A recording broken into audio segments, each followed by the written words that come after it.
Hey, how's it going, everybody? So we got some more V.I. Lenin to read today. This is some more from January 4th, 1905. This is Time to Call a Halt by V.I. Lenin.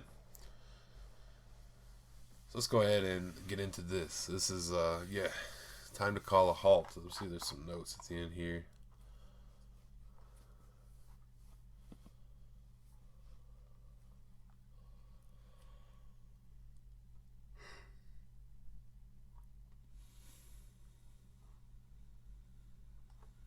Okay, so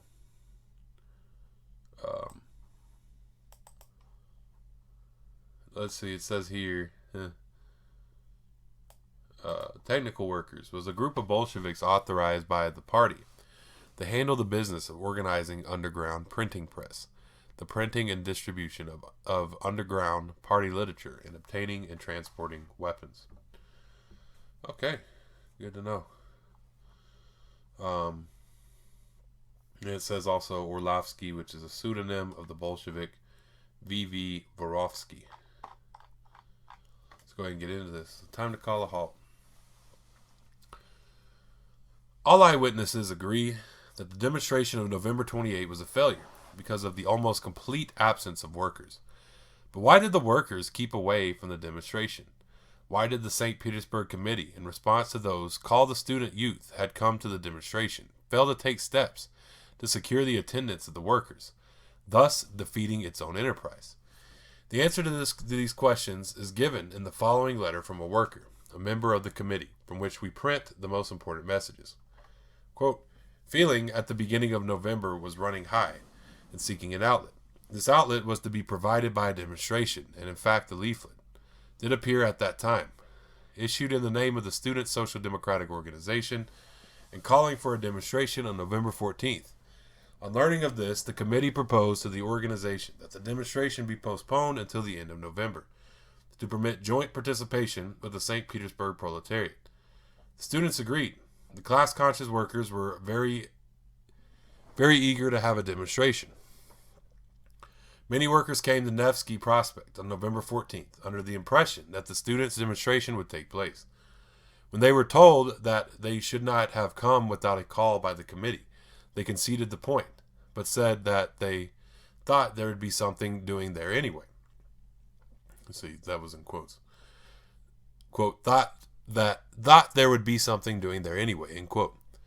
At any rate, this fact illustrates the mood of the class-conscious workers. At a meeting of the committee on November 18th, it was decided to hold the demonstration on the 28th. A subcommittee was immediately set up to organize the demonstration and work out a plan of action. It was decided to issue 2 preparatory agitational leaflets and a call. We threw ourselves into the job with all energy. The writer of these lines personally arranged several meetings of the workers, study circle members, at which we discussed the role of the working class and the aim and significance of a demonstration at the present moment. We discussed the question of an armed or unarmed demonstration, and all these meetings adopted resolutions supporting the decision of the committee. The workers demanded as many leaflets as possible for distribution. Quote, give us wagon loads, end quote, they said. And so a demonstration, which promised to be really impressive, was being prepared for the 28th. But here are St. Petersburg minority, meaning the Mensheviks, or St. Petersburg Mensheviks, like the all-Russian Mensheviks and the Mensheviks abroad, could not help playing a purely negative role, the role of a disorganizer. To make that role perfectly clear, I shall have to say a few words about the local Mensheviks and its activities. Before the demonstration and after the committee consisted largely of adherents of the majority of the Second Party Congress. Arrests and the differences that are tearing the party asunder have in many ways weakened the activity of the local social democratic organizations. In its fight against the majority, the local minority tries, for its own factional purposes, to discredit our local committee. District representatives who adhere to the Mensheviks, so Menshevik majority and minority are Mensheviks and Bolsheviks. Majority is Bolsheviks, minority is Mensheviks. Just so I might say minority majority, but to be clear here, I'm going to say Mensheviks and Bolsheviks. District representatives who adhere to the Mensheviks do not admit comrades of the Bolsheviks into their districts and do not supply the committee with ally contacts. The result is terrible disorganization and lowered efficiency in the districts concerned. The following is a case in point. For the last 5 or 6 months, the representative of one district has been a Menshevik. Due to the fact that it has been out of touch with the general activity, this district has lost ground terribly. Where there were formerly from 15 to 20 study circles, there are now barely from 4 to 5. The workers are dissatisfied with this state of affairs, and the representative is seeking to exploit this dissatisfaction against the Bolsheviks by setting the workers against the committee. The Menshevik seeks to turn every weakness into the local social democratic organization to account against the Bolsheviks. Whether its attempts are successful or not is another matter, but the fact remains that this is so.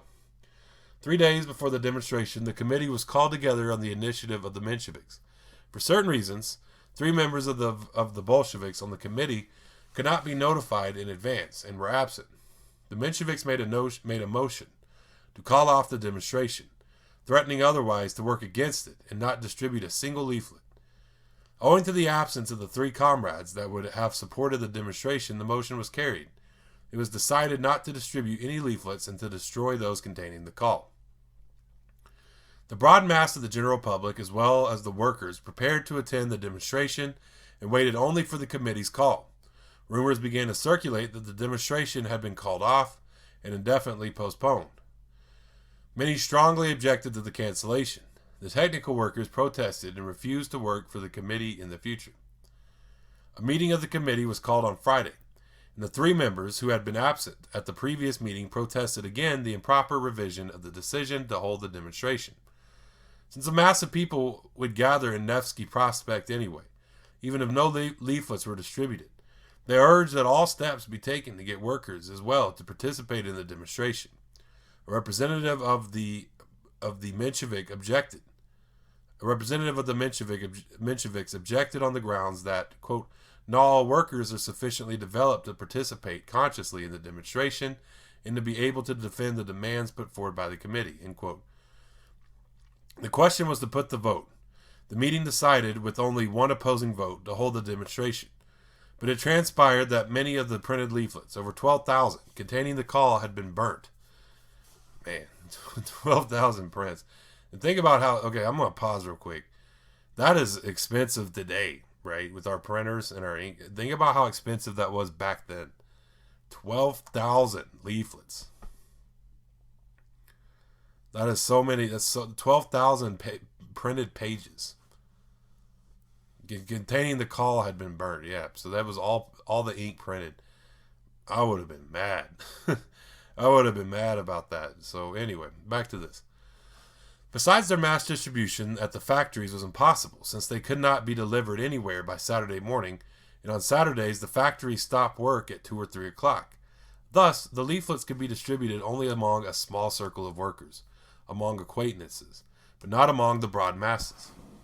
Under the circumstances, the demonstration was foredoomed to failure, and fail it did. Now our Menshevik can rejoice. It has won. Or they have won. Here is a new fact that discredits the committee. Read the Bolsheviks. But we hope that the reader will consider more seriously the reasons why the demonstration turned out as it did, and will say with us, yes, as things now are in the party, it is impossible to work with any success. We must put an end to the crisis within the party as soon as possible. We must close our ranks, otherwise we are in danger of complete enfeeblement, and unless we take advantage of the present favorable moment, we shall find ourselves trailing at the end of great events. So this is back, end quote. So this is back to Lenin. It says, this disruptive act of the St. Petersburg Mensheviks, which, in their own petty factional interests, prevented a proletarian demonstration, is the last drop that we should make the cup of the party's patience run over. That our party is seriously ill and has lost a good half of its influence during the past year is known to the whole world. We appeal now to those who are incapable of regarding the serious ailment with sneers or malicious joy, who cannot dismiss the accursed question of the party crisis with mere sighs and shakes of the head, with sniveling and whining, who consider it their duty, even at the cost of a supreme effort, to achieve full clarity on the causes of the crisis, to fulfill that duty and pluck up the evil by its roots. For these people, and these people only, we shall recapitulate the history of the crisis. For without studying this history, it is impossible to understand the present split which the Mensheviks have finally contrived to bring about. First stage of the crisis. At the Second Congress of our party, the principles of the Iskra position win, despite the opposition of the Raboshai Yellow and the semi-Raboshai Yellow people. After the Congress, the minority begins to tear the party asunder under the question of bringing into the editorial board persons whom the Congress rejected. This organization boycott in preparation for a split go on for 3 months from the end of August to the end of November. Second stage. Plekhanov yields to the gentlemen who yearn for co-optation and makes manifest to all in public print in the article, quote, "What should not be done," end quote, that he is offering a personal concession to the revisionists and anarchist individualists in order to avert a greater evil. The gentlemen take advantage of this concession to go on rending the party. Having taken their seats on the editorial board of the central organ and on the council of the party, they form a secret organization for the purpose of getting their people into the Central Committee and obstructing the Third Congress. Unheard of and incredible though it may be, this fact is proved by documentary evidence in the form of a letter to the new Central Committee concerning deals made with this worthy crew. Third stage. 3 members of the Central Committee side with the conspirators against the party. They co-opt 3 pretenders from the minority, assuring the committees in writing of the contrary, and, with the aid of the council, decidedly obstruct the Third Congress, which was favored by the overwhelming majority of the committees that voiced their opinions on the crisis. In Orlovsky's pamphlet, The Council Against the Party, and in Lenin's statement and documents on the break of the central institutions with the party. These facts are likewise proved by documentary evidence. The mass of the party workers in Russia are unaware of these facts, but they should be known to everyone who wishes to be a party member in more than name. Fourth stage. The party workers in Russia unite for action against the group abroad which has disgraced our party.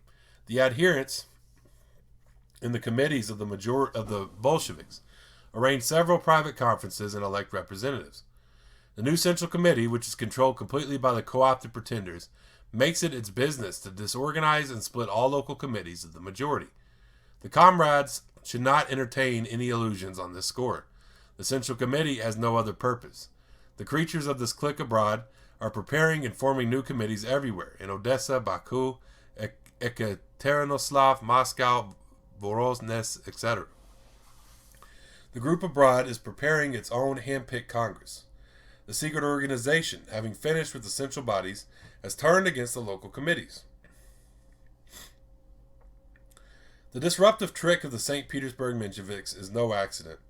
It is a calculated step towards splitting the committee, a move made with the help of the Mensheviks co-opted in the Central Committee. We repeat, the party workers in Russia, and their majority, are unaware of these facts. We warn them and say to them most emphatically that everyone who wishes to struggle for the party and against this organization, everyone who does not want to be utterly duped, must know all these facts. We have made all possible concessions, and several quite impossible ones, in order to continue working in one party with the Mensheviks. Now that the Third Congress has been obstructed and the disruptive tactics have been directed against the local committees, all hope of achieving this is lost. Unlike the Mensheviks, who work by underhand means behind the party's back, we must declare openly and prove by deeds that the party has broken off any and all relations with these gentry.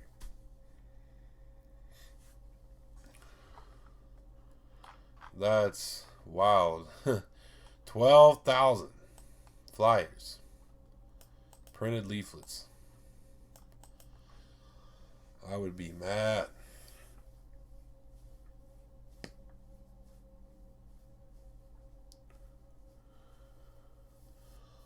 All right, well, yeah. Especially for it was supposed to be one event. It's in Petrograd, like the biggest, or St. Petersburg, the biggest city in Russia. I don't know if Honestly, I don't know if St. Petersburg or Moscow is bigger today, but I think Petrograd was bigger than Moscow.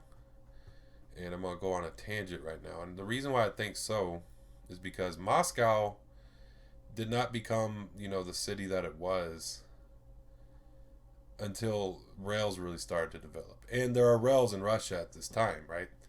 But up until the rails really start being built in Russia, Petrograd was the main city because it was like the biggest city. It was the most economical because it was a port that went to the ocean basically in Russia.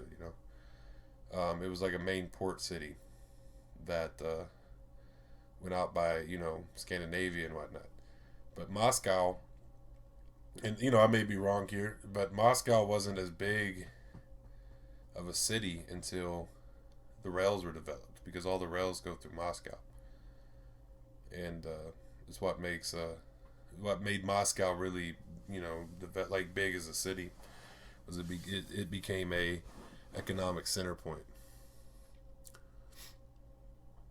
And I've heard this argument about Napoleon, like why didn't Napoleon invade um, Moscow instead of Petrograd? He should have just gone to Moscow. Well, Moscow wasn't that big of a city to seize at that time, so some people say that would have made a difference for Napoleon, but that's what I've heard. That's just what I've seen so far. Anyway, it's getting late at night, and so yeah, here I am talking about Russian geography. So yeah, Facebook, Twitter, YouTube. If you want to hit me up there, follow. Also, if you want to support what I do, paypal.me/Marxisa. PayPal, you can hit me up there, or you can donate to me there, and I'd really appreciate. I don't know if PayPal has a way to do like comments or something. You can comment something, let me see it or whatever. And yeah, anyway, thank y'all for tuning in. Yeah, y'all have a great day, and that'll go.